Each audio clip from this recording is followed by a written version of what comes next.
Hey guys, Seth here. Hope you guys are having a great day. Uh, I did a video on this one originally, and then I changed my thoughts on it after I did some abuse test on it, and now I've kind of rechanged my mind because I've thought about what I actually did to it. So this is the Zhang sword. It's ZHANG sword. These are very cheap on Amazon. They're budget blades, obviously about 120 bucks, not counting shipping, but I consider these the new Musashi or slash Musha killers because you get a T-10 blade, or so they advertise it as such. But the Maki work is great, considering what it is. All the diamonds are straight, even.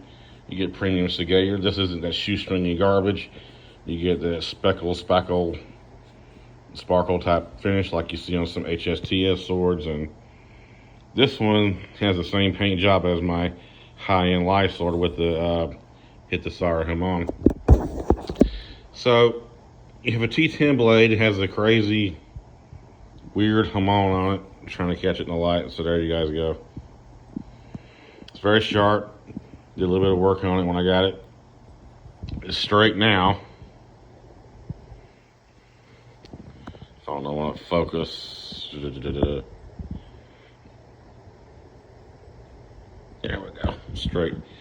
So the reason I was kind of against this is if you guys recall my video on the hit the Sire Hamon life sword, I whacked it into a chair trying to break it because there was some cracks, or so I thought, in the sword. So I was like, I wonder how tough this thing is. So you guys take this for what you want, for what it is. I was drunk, and I went out there and whacked the spine down side of the sword into a very, very hard wooden chair.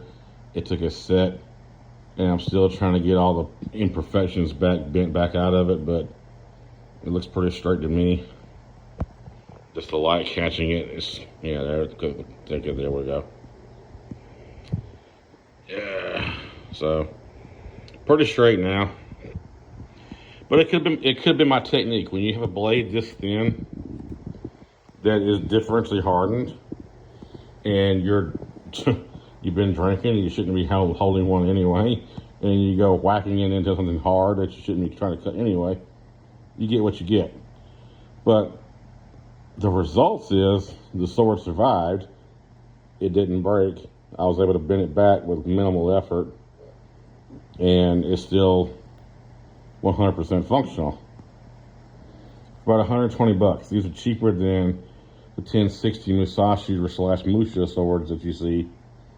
They aren't ready to go through anything harder than basically a single mat. When it comes to bamboo, they'll chip and roll. But this one, I bought it because it reminded me of my blue Buddha before I got it back. And it's a pretty piece. I mean, if you guys want something to just go cut water balls with, it looks really good. I mean, it's a pretty good sword. Took a hell of an edge. It's extremely sharp. But is it for bamboo and, more than a double mat? I wouldn't recommend it. But it's 120 bucks. Even as a display piece, conversation piece in your office or your apartment or your house, whatever. Even just the Hamon,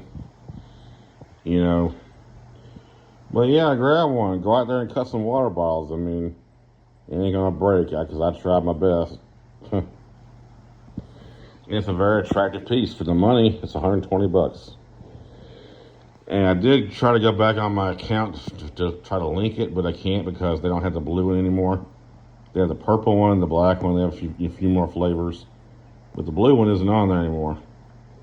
They just have the regular, style Hamon. They don't have this crazy choji on crack type Hamon, whatever this is called. And it's got a fuller, so that's also less weight on the blade, less strength for the most part. And like I said, it's very thin. And you combine that with somebody that had too much of the sauce to drink that night. I can't really blame the sword now that I go back and think about it. So back to being straight. It's hard to catch it on camera because it always looks like it's crooked to me. But he bent back and didn't take any damage. Nothing came loose. Suba still tight. Habaki, Seppas, Kashira, everything is still locked down. I did lacquer this. And you had that premium Seagate, or that somewhat premium Seagate. Like I said, it's not shoestringy. So this might be the Musha killer as far as entry budget blades. You know, they used to be like 80 bucks, now they're like almost 200. And when you go into that area, you know, that price range, there's other swords available. There's no other foot, get out of the way. So ZHANGSWORD, Z-H-A-N-G sword on Amazon. Give them a look. Grab one. If you don't like it, it still look good on your rack. Still part of the collection, and they do take very sharp edges. I got a purple one over there. Right there. The only thing about that one is the knots, the diamonds don't alternate on the Ito, but these do, as you guys can see.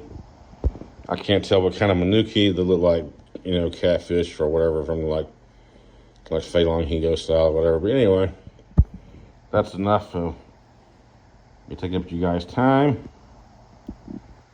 So to be fair, I've used it and it's still here, ready to go. So there's still a little bit of a torque to the right. That may just be the camera, but I can bend that back.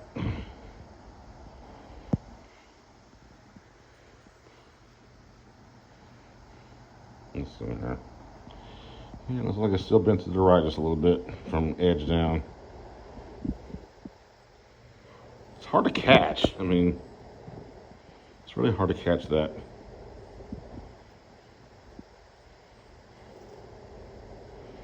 I'll work on it a little bit more, but it's responsive and receptive to, you know, being bent back. And 115 bucks. I mean, you're gonna be using it anyway, cutting water bottles and smacking it into your stand and shit. So, you guys have a great one. Take from this video what you want. Peace, and we'll see you next time.